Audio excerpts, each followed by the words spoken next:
How to withdraw funds from Trading 212 mobile app. Step 1. Open the Trading 212 app. Launch the Trading 212 app on your mobile device. Log into your Trading 212 account. Step 2. Go to the Withdraw section. Tap on the menu or More option at the bottom. Select Manage Funds or Withdraw Funds. Step 3. Choose Withdrawal Method. Select your preferred withdrawal method: bank transfer, debit credit card, or e-wallet.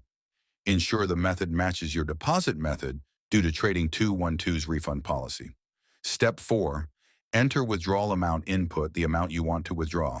Ensure you have sufficient available funds, uninvested cash. Step 5.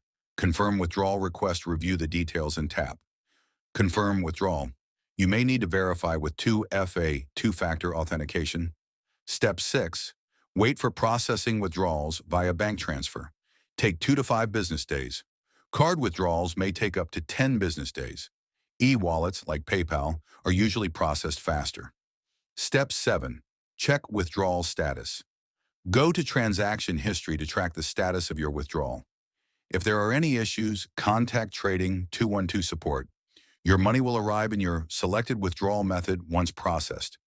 Unfortunately, my Trading 212 account is not verified yet, so I didn't show you the steps, but I told you correct steps which you can use.